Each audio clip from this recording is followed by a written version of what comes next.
Sejam bem-vindos ao AgriNews Play, mais uma produção da AgriNews, agora diretamente do Simpósio Brasil Sul de Avicultura, com as melhores fontes do setor. E eu estou aqui com José Antônio Ribas Júnior. Eu vou identificar, porque ninguém conhece, ele é diretor executivo de Agro e CX na Seara JBS. Simplesmente a pessoa que é responsável por liderar as operações agropecuárias da empresa, abrangendo a gestão de cadeias produtivas de aves e suínos, além de supervisionar iniciativas de inovação e excelência operacional. Além disso, ele é presidente do Sindicarne Santa Catarina, vice-presidente do Sindavipar e membro do Conselho Consultivo da ABPA. Seja bem-vindo, Ribas. Prazer estar de novo contigo aqui conversando e podendo botar um pouco das ideias que a gente entende que são relevantes para o setor, né, Priscila? Porque estava falando até com o Bedinho agora há pouco aí, de que a gente precisa ocupar espaço com comunicação de qualidade. Por isso que eu sou parceiro da AgriNews, né? Para a gente botar qualidade na informação.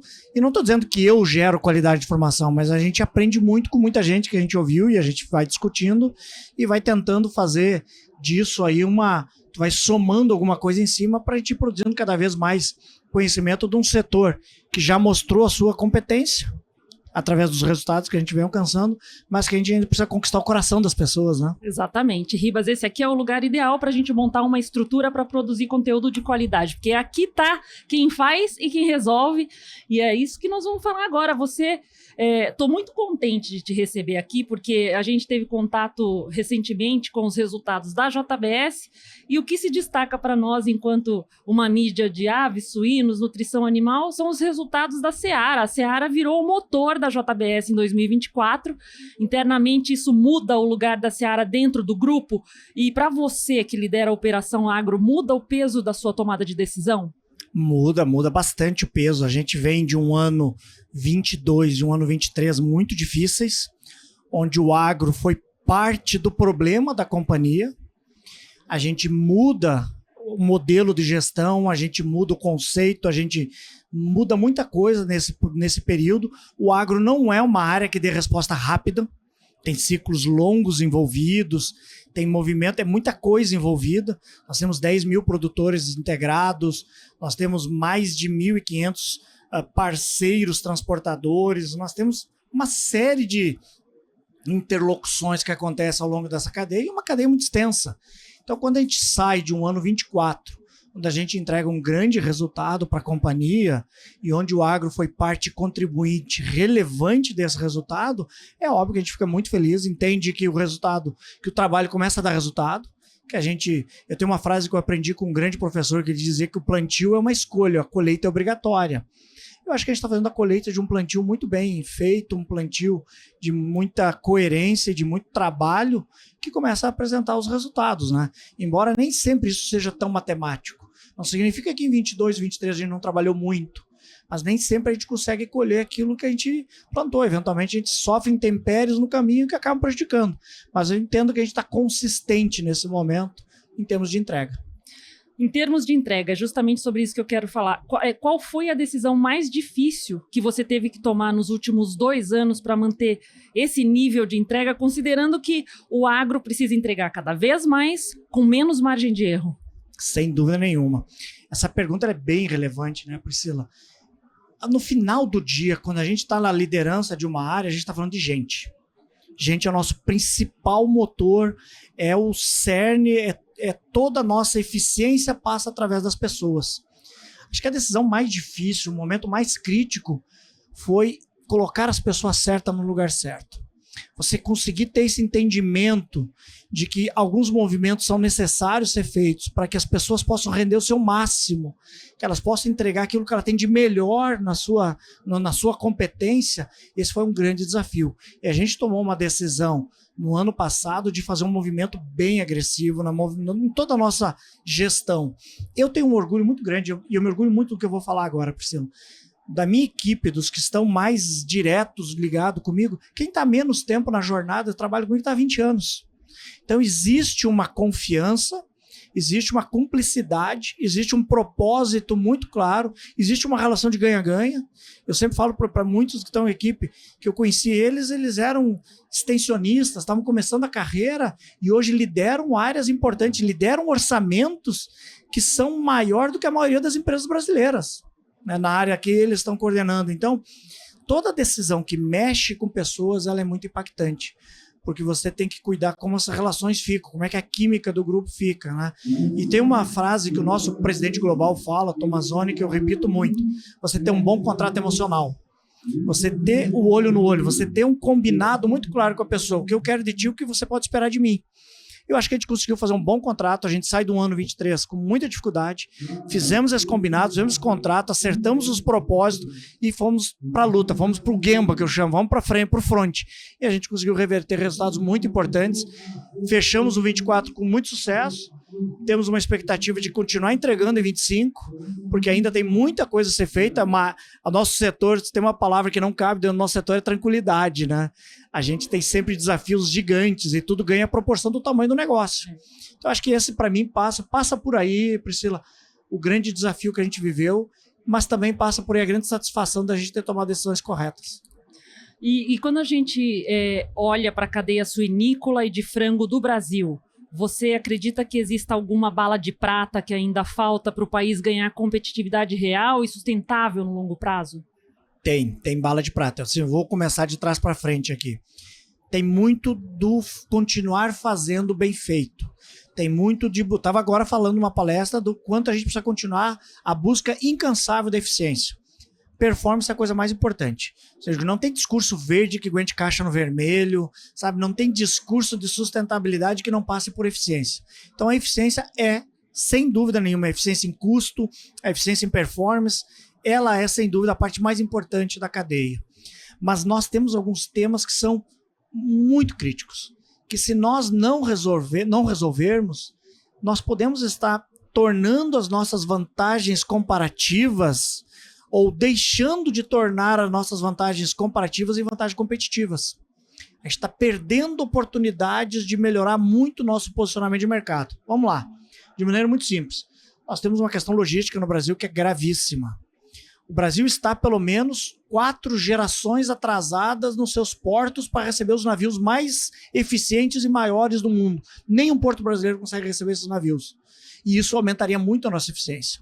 Isso aumentaria muito a nossa possibilidade de acessar mercados de maneira mais rápida e mais eficiente, porque a gente leva muito por navio, né? Então, a parte logística, de exportação, a logística interna de rodovias e ferrovias no Brasil, ela ainda passa muito longe de atender a nossa demanda e encarece muito a nossa produção. Vamos botar números nisso. Só Santa Catarina gasta 7 bilhões por ano em logística para atender as agroindústrias. Só Santa Catarina gasta. Na verdade, as agroindústrias gastam, né? Então, logística é um tema relevante. O Brasil precisa definitivamente simplificar seu sistema tributário. Isso é uma complexidade que nos tira eficiência. O Samidana deu um número ontem que eu fiquei assustado e que faz muito sentido com outros números que eu olho, de que uma empresa mediana, média, ela gasta 2.000 horas de trabalho para saber o que precisa fazer para atender o tributário. Nem para buscar maior eficiência, só para atender o tributário. Então, o tributário do Brasil é um tema relevante. A segurança jurídica do Brasil é um tema relevante. A gente não pode trabalhar, como diz o Ricardo Amorim, né? Que a gente está jogando basquete, está com a bola na mão para fazer a cesta, vem, muda a regra, diz que agora é futebol, tu tá com a mão na bola, é pênalti. Não dá para trabalhar dessa maneira.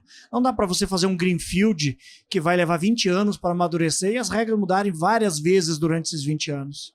E você perder o teu payback, perder tudo que você fez. Então, são temas urgentes que nós precisamos resolver. Outro tema urgente que nós precisamos resolver aqui, não é de curto prazo, é o sistema educacional brasileiro, sem dúvida nenhuma. Nós precisamos de gente qualificada para fazer o que nós precisamos atender de trabalho para atender o mercado futuro.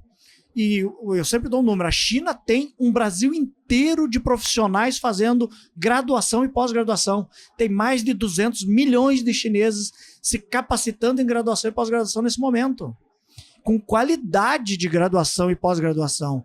Nós não temos qualidade no ensino básico ainda, então a gente precisa reformular isso para atender as necessidades que virão, porque não dá para terceirizar para o setor produtivo capacitar a mão de obra. A mão de obra tem que ser capacitada pelo setor, por toda a estrutura educacional brasileira. Então, para mim, são temas muitíssimo relevantes que a gente precisa resolver sob pena de continuar um coadjuvante e cada vez um coadjuvante mais dependente dos outros, quando nós poderíamos estar sendo protagonista na produção de alimentos, que é o setor que o Brasil realmente pode ocupar um espaço diferenciado no mundo. Ribas, a JBS está diversificando com ovos, né? Comprou 50% da mantiqueira, halal, alimentos preparados. Como que o agro da Seara está sendo desenhado para sustentar esse crescimento sem virar gargalo na operação? Nós somos uma empresa que tomou uma decisão muito simples. O que o mundo quiser consumir e se alimentar, nós vamos produzir. Nós somos multiproteína, nós somos multialimentos, nós somos multigeográficos, né? Estamos em todos os continentes do mundo produzindo. Nós estamos trabalhando arduamente, nesse momento é a agenda número 1 nossa, qual é o agro do futuro? Como é que nós vamos poder atender o crescimento da demanda que a JBS está gerando para nós? Pelo mercado que ela está acessando, competência das nossas marcas, que estão conseguindo conquistar espaços nas gôndolas e nos pratos dos consumidores. Bom, nós precisamos preparar esse agro para o futuro, porque tem que ser um agro mais eficiente, tem que ser um agro mais tecnológico para trazer eficiência, tem que ser um agro sustentável, tem que ser um agro que tenha atendimento de todos os conceitos do bem-estar único, de muita eficiência, de muita qualidade, que atenda os quesitos de sanidade, biosseguridade, enfim, todos os quesitos. Como é que nós vamos preparar este agro? E ainda com um viés interno no Brasil que é extremamente relevante, que eu não respondi, não falei na pergunta anterior, mas que ele cabe muito bem aqui, num país que tem o dinheiro muito caro, talvez um dos dinheiros mais caros do mundo. Você precisa crescer e você tem dinheiro caro. Então a gente precisa equalizar tudo isso e buscando eficiência. Não à toa que a gente tem uma área de inovação e excelência dentro do agro, com profissionais de altíssima competência, diuturnamente estudando essas soluções. Como é que a gente pode fazer? Com uma vantagem ainda, pelo nosso tamanho, por termos operações em todos os continentes do mundo, operações de fato, um benchmark interno muito importante para a gente fazer. E todo país tem as suas competências diferentes e que se a gente souber de ter a nossa competência, de buscando esses aprendizados e transformar ele em excelência aqui dentro, e essa é a frase que a gente mais ouve dentro da companhia, excelência na nossa execução. Porque está lá na nossa missão, sermos os melhores naquilo que nos propusemos a fazer. Então o agro precisa participar disso. Essa é a grande discussão do momento. Estamos construindo nesse momento a nossa estratégia dos próximos anos para todo esse cenário, e realmente são perguntas importantes e que a gente tem colocado no nosso time todo a serviço de buscar essas respostas. Ribas, eu vi que a Seara fez uma convenção há pouco tempo e eu vi que vocês levaram o Leandro Pinto para conversar com a equipe Seara. Ele é uma pessoa que é uma referência muito forte no setor de produção de ovos, porque inclusive é uma pessoa que nós fizemos o Egg Pinnacle, né, um evento de ovos recentemente com produtores de ovos executivos, e alguns produtores mencionaram o quanto o Leandro apoiou o crescimento deles. Então é uma pessoa que puxa os outros para cima. Qual foi a mensagem que ele levou para a equipe Seara? Cara, para mim teve 2 mensagens. A primeira mensagem é ele estar lá. O Leandro Pinto estar lá e contar a história dele, da resiliência dele, de ter quebrado um negócio, ter começado outro, de ter a coragem, que é a segunda mensagem dele. A coragem de continuar batalhando e lutando. Ter a coragem de fazer. Ter a coragem de botar, vamos lá e vamos resolver, vamos fazer. Então o Leandro Pinto traz a história de sucesso dele, que é uma história... A gente olha para uma pessoa como ele hoje e enxerga o que ele está hoje. Mas a gente precisa entender toda a história que trouxe ele até esse momento de hoje, né? E que é uma história muito bonita, que eu acho que inspira muito de todos os profissionais que estão no setor hoje, e a gente botou ele falar para muitos jovens ali, muitos novos gestores, nossos supervisores, nossos coordenadores, nossos gerentes, que precisam olhar para uma história como essa. O sucesso, ele não é produto de outra coisa senão de muito trabalho e talento. Mas não pode ter só um. Talento sozinho não resolve nada. Só trabalho sem talento também pode ser algo complicado. Então, muito trabalho, talento. Talento é você investir em você mesmo. Tem uma frase de um grande colega meu que diz o seguinte: é incoerente que alguém invista mais em você do que você mesmo. Então você tem que investir no teu talento, investir no teu desenvolvimento. E isso o Leandro mostrou, de buscar o conhecimento onde ele estiver, né? E ter a coragem de fazer a diferença. Para mim essa foi a grande mensagem do Leandro no nosso evento. E aqui um tema que não dá para ficar de fora, né? Na semana que a gente está passando, a questão do tarifaço do governo Trump. Tem muita coisa a ser definida, né? Muita coisa que vai e vem, mas parece que, a uma primeira vista, existe uma penalização maior de outros mercados do que o brasileiro, o que ironicamente pode abrir espaço para o agro brasileiro ocupar novas posições no comércio internacional. Você vê uma janela de oportunidade estratégica para a Seara nesse cenário? E como que você avalia a postura do Senado, da Câmara, em relação à questão dos instrumentos de reciprocidade? Vamos lá, talvez nós estamos no dia mais difícil de falar deste assunto. 9 de abril é um dia difícil de você falar nisso porque não tem nada definido. Existem ações do tarifaço que foram estabelecidas, mas não foram colocadas em execução ainda. Tá? Mas eu vou partir de uma abordagem mais conceitual. Primeiro, é uma insanidade nós pensarmos em colocar barreiras nos alimentos. É uma insanidade a gente pensar que o mundo consegue ficar produtivo e eficiente com o aumento de barreiras e de proteções. A gente precisa entender que o mundo tem hoje 1 bilhão de pessoas que não sabem se vão ter um prato de comida na frente, que o mundo precisa cuidar da parte de sanidade da produção. Estamos vivendo, os Estados Unidos vive uma crise sanitária de influenza, Europa não tem só influenza, está com peste suína africana assolando a Europa Oriental. Ou seja, nós temos muitos desafios que já são suficientemente grandes para colocar toda a cadeia em alerta, e aí a partir disso você começa a enfrentar uma polarização de forças que pode ser um complicador. Poderão vir muitas oportunidades, sim, toda crise gera oportunidade, mas talvez também gere muitos riscos. E isso torna mais volátil toda a economia. Volátil significa risco. Risco bota dinheiro mais caro na mesa. Risco coloca mais cautela no jogo. No momento que o mundo precisa de mais alimentos. Nós estamos saindo... A gente sai de um pós-pandemia com uma oferta maior do que a demanda de alimentos. As proteínas se prepararam para uma demanda que não veio. E vivemos a crise de 22, de 23. Estamos no ano 25, onde a oferta está menor que a demanda. Os plantéis de bovinos do mundo reduziram. A avicultura passa por 2 crises. Passa pela crise da produção de pinto e passa pela crise sanitária que está eliminando plantéis. E são 2 proteínas muito relevantes no mundo. Você coloca dentro desse processo todo mais uma queda de braço entre 2 potências, a gente pode perder uma oportunidade de ampliar mercados, de ampliar relações e transformar o mundo um ambiente um pouco mais hostil em termos de mercado. Como que nós, Brasil, a gente tem que olhar para este contexto? Primeiro, nós não temos que tomar partido, não nos cabe tomar partido. Não podemos botar ideologia na discussão de mercado. Nós temos que continuar acreditando que não pode ter barreira para os alimentos. Então, para nós, dadas essas premissas, se a gente tiver a competência de lidar com elas, a gente pode sim ser parceiro relevante para os 2 lados e fazer o Brasil ocupar um espaço melhor nos mercados, tanto dos Estados Unidos quanto China, de ser parceiros importantes e confiáveis no abastecimento de alimentos para esse país. Então, eu prefiro olhar pela ótica de que é um momento, é um jogo de truco, onde está todo mundo tentando blefar e fazer o seu posicionamento valer mais, mas que eu acho que rapidamente se estabiliza, eu acho que não tem como sustentar um tamanho de crise que isso poderia gerar, e que ali na frente a gente pode abrir mais oportunidade de mercado, e aí o Brasil precisa ocupar espaço. Então a nossa grande competência é ocupar espaço, e tenho certeza que JBS e Seara estão trabalhando para ocupar espaço, produzindo com qualidade, com competência, com competitividade, com sustentabilidade, para ocupar espaço. Mas é que antes de ser uma discussão de uma empresa, é uma discussão de países, é uma discussão diplomática. Então, nós temos que tomar cuidado, que não é o momento de tomar partido, é um momento de muita cautela, mas de tentar fazer as ações nossas mitiguem riscos possíveis e a gente tenta maximizar as oportunidades aí para fazer mais e melhores negócios. Ribas, a gente abrangeu aí bastante tema, né, na ideia de colocar vários assuntos sem ser cansativo. Tem alguma coisa que eu deixei de abordar que você gostaria de falar? Eu acho que tem um tema que a gente precisa estar alerta no Brasil. Hoje, nós temos um apagão de mão de obra no Brasil. É um tema muito relevante. Falta mão de obra operacional, falta mão de obra técnica. São 2 temas que têm remédios diferentes para buscar a solução.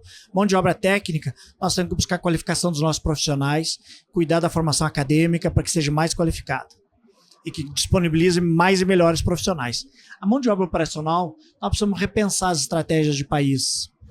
E aqui eu não estou fazendo bandeira política, porque todos os partidos que estiveram no poder fizeram a mesma ação, e essa ação ela não está dando o resultado que a gente espera. A gente precisa cuidar que os programas sociais não podem competir com o emprego. Hoje a gente fala de uma baixa taxa de desemprego, mas esse número não fala toda a verdade. Todos os beneficiários de programas sociais não estão contados nas taxas de desemprego, mas não estão trabalhando. Ou estão na economia informal, porque se assinar carteira perde o benefício social, né? Então, para as empresas que trabalham dentro da formalidade, é um grande problema. Porque não existe mão de obra disponível, porque o cara perde o benefício social se vir trabalhar. Então, tem vários modelos que funcionaram no mundo que a gente precisa olhar com carinho. Os países nórdicos da Europa tomaram uma decisão muito dura, mas importante. Quando você é beneficiário de um programa social, você não vota. Você não participa da eleição daquele país. Porque você está sendo beneficiado por aquele governo, então você não vota. Eu acho que isso melhoraria a nossa orientação política e até as nossas propostas de governo dentro de um processo eleitoral. Eu acho que o Brasil precisa pensar nisso. Porque o programa social acaba definindo a eleição no Brasil, né? Então, vai faltar, eu sei que vai faltar coragem para mexer nesse caldo, mas o Brasil precisa se resolver. E aí, a outra frente que precisa é investimento verdadeiro em educação. As pessoas entender que não existe geração de riqueza sem trabalho. E o setor nosso hoje carece de mão de obra, ao mesmo tempo tem um monte de gente que não está trabalhando. Então, nós precisamos trabalhar este tema com mais cuidado, para que a gente não inviabilize o emprego, porque isso está jogando as empresas a investirem em automação, né?